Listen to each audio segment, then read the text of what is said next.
여러분 안녕하십니까? 이번 시간에는 미국 연방항소법원과 미국 연방법원이 이 중국은행에 대한 뭐라고 그럴까요? 행정명령이라고 그럴까? 최종적으로 이제 그 판결을 하는 데 있어서 정말 엄청나게 중국은행에 대한 그 증거 자료들과 또 나아가서는 어떻게 하면 중국은행을 잡을 수 있는지 그런 과정들이 정말 소름 돋는 부분들이 굉장히 많습니다. 그래서 미국 법무부가 북한과 거래하는 이 전 세계 모든 은행을 잡겠다고 지금 공언하고 있습니다. 그래서 제가 미국에서 날라온 아주 가열찬 소식을 좀 여러분들께 전해드리겠습니다. 본 소식은 이 소식 말고도 다른 외신들이 또 재미있게 그 논평한 것도 굉장히 많습니다. 그래서 이제 오늘 방송의 핵심 이야기는 요거부터 좀 해드릴게요. 8월 8일 미국의 소리 방송은 북한 중국은행 계좌로 석탄 수출 대금 받았다고 보도했으며 지난달 말 대북 제재를 위반한 혐의를 받고 있는 중국은행에 벌금형을 확정한 미국 연방항소법원이 이제 입장문을 공개하고 북한은 중국 은행 세 곳을 통해서 석탄 등 자원 수출의 대금을 회수한 위협을 받고 있다라고 밝혔습니다. 미국 정부는 북한이 중국은행 세 곳의 계좌에서 석탄 등 자원을 수출한 대금을 받은 것으로 파악하고 있는 것으로 드러났다고 밝혔어요. 이건 다 아실 겁니다, 여러분. 그러니까 북한이 석탄을 어떻게 판매했고 그 판매 대금을 유엔 제재와 미국의 단독 제재를 통해서 어떻게 그 대금을 그 신출 귀몰하게 했는지 이번에 밝힌 건데 6일 공개된 미 연방항소법원의 입장문에 따르면 북한의 유령 회사가 중국의 이 계좌들을 통해서 연 수억 달러 가치의 석탄 자원을 수출한 대금을 회수하고 그 돈을 핵무기나 WMD 대량 살상 무기의 개발에 활용했다라고 밝혔는데 이제 앞서서 4월달 워싱턴 DC 연방지방법원은 이들 세계 중국 은행에 대해 대북제재 위반 혐의와 관련한 자료를 제출하거나 대배심의 증인을 출석시키라고 명령한 적이 있다고 한 건 아실 겁니다. 그래서 이제 5만 달러의 벌금을 부과한 적이 있고 지난달 30일 그 벌금형이 확정이 됐습니다. 그런데 여기서 중요한 게 뭐냐? 뭐 말 그대로 이제 중국은행을 제재하겠다. 한마디로 연방 이 법원이 북한과 거래하는 중국은행은 이제 벌금을 내야 되니까 형이 확정된 거라고 보시면 됩니다. 그런데 이게 얼마나 무서운 거냐면 AP통신에 따르면 지금 현재 중국과 미국은 무역전쟁을 하고 있는데 이 북한이라고 하는 중국의 경제 규모로 봤을 때는 정말 일거의 가치도 없는 북한 때문에 중국 경제는 우리말로 하면 애보다 배꼽이 더 크다라는 표현을 쓴 거예요. 그러니까 북한 때문에 중국의 중국 은행 순위에 10개 순위에 올라져 있는 중국 교통은행, 중국 초상은행, 중국 상하이 푸둥발전은행이 북한 때문에 아마 전 세계 무역 통상 또 혹은 미국 재무부 역사에 뭐라고 남을 거라라고 표현했냐면 AP통신이 중국은 이때까지의 G2 국가라고 우대를 받았는데 북한 때문에 중국의 금융은 이제는 미국과 거래할 수 없는 한마디로 불량은행이 됐다라고 표현했어요. AP통신이. 그러니까 북한하고의 중국 교역을 봤을 때는 중국이라는 그 큰 교역의 분량에 따르면 북한은 정말 일거의 가치도 없는데 미국 법무부가 중국을 불량은행이다. 그 리스트에 딱 주홍글씨를 새겼다는 거예요. 중국은행을. 자, AP통신은 계속해서 이때까지 미국 행정부는 오바마 행정부나 그전 행정부, 이 미국 행정부는 단 한 번도 중국 은행을 이렇게 제재해 본 적이 없다며 미국 사법당국에 중국 은행을 세운 당시 오바마 한번 세우려고 했었나 봐요. 오바마 때는 세우려고 했었지만 실제로 실행에 옮긴 거는 트럼프 행정부라며, 트럼프 행정부는 북한의 대북제재 위반에 따른 중국 은행을 미 연방법원에 세움으로써 또 매일 5만 달러라고 하는 벌금을 부과하게 하는 그 팩트를 만들어냄으로써 미국 은행 역사에 또 중국 은행 역사에 흑점이 남겼다.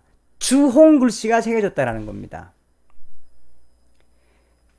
결국 그 5만 달러의 벌금을 내면 한 달에 막 150만 불 정도 된다고 합니다. 그러나 AP통신은 이 세계은행, 중국의 10대 은행에 속하는 세계은행에서는 그 150만 불이 그렇게 크진 않겠지만 AP통신에 따르면 중국의 이 벌금을 내야 되는 그 기록들은 미국 법무부 역사상 계속 따라다닐 것이며, 또 이 법무부의 자료에 기초해서 미 재무부는 또 미국에 관련된 금융기관들과 미국의 은행들, 중국과 거래하는 은행은 그거로 비롯해서 중국 은행의 신용도를 낮춰볼 수밖에 없다라고 평가했습니다. 북한 때문에 중국 은행이 신용이 확 내려간 거예요, 한마디로 말해서. 그러니까 연방법원이 자, 북한하고 너희들 거래하는 거 다 알아. 북한에 유령회사 만들어 놓고 상하이 푸둥발전은행이나 중국 초상은행 다 알아. 어떻게 했는지 돈 거래한 건지 아는데 자, 아니면 빨리 증인을 세워. 증거 자료를 제출해라고 올해 3월달부터 쭉 해왔는데 그걸 안 하니까 30일날 딱 내렸어요. 벌금 내. 근데 벌금 내로 끝날 줄 알았지. 아닌 거야. AP통신의 이야기는 미국의 재무부 역사상, 미국 은행 역사상, 이 연방법원이 이번에 판결을 내린 거는 이제부터 중국 은행은 신용이 없다. 한마디로 돈을 내서 벌금을 내는 건 내는 거지만 그거보다 몇십 배 더 중국 은행이 신용이 깎였다라는 이야기거든. 법원은 이 북한과 거래했던 유령 회사가 북한이 중국 은행을 통해서 거래했던 유령 회사가 오로지 북한 정권의 미국 달러 거래를 가능하게 위해서만 존재했다는 미국 정부의 조사 결과가 설득력 있다고 인정을 했습니다. 그러니까 북한의 그 유령 회사는 중국의 그 10대 은행 중에 3개 은행하고 북한이 만든 유령 회사가 공식적으로 미국의 달러를 불법 거래하기 위해서 만든 것이다 라고 못을 딱 박았어요. 그러면서 법원이 이번에 이 중국 은행을 한마디로 이런 북한 유령 회사와의 커넥션을 이야기한 것은 이 법원이 중국 은행에 대한 증거들을 제출함으로써 더 이상 중국 은행이 빠져나갈 수 없는 그 여지를 만들어놨다라고 미국의 소리 방송은 밝혔습니다. 북한 유령회사는 중국 은행 계좌에서 2012년 10월부터 2015년 11월까지 1억 달러가 넘는 돈을 지불했고 680건이 넘는 국제금융거래가 있었다고 법원은 덧붙였습니다. 법원은 중국 은행들의 2012년부터 2017년에 걸친 북한 유령회사와의 자료 제출을 제출하도록 명령했지만 말을 듣지 않았다며 5년간 북한하고의 유령 거래를 통한 자료들을 내놔라 라고 했는데 미국 정부가 그것을 위심을 해가지고 제출을 명령한 자료에는 북한하고의 서명 기록, 출납부, 회계 장부, 그리고 예출금 송부 기록 이 모든 것들을 제출하라고 했지만 하지 않았다. 그렇기 때문에 미국 법원은 중국 은행을 추정적으로 벌금을 낼 수밖에 없다. 자, 이게 어떻게 보면은 민사사건하고 비슷한 거지만 지금 미국 AP통신과 워싱턴 포스트 통신도 굉장히 기가 막히게 이야기했어요.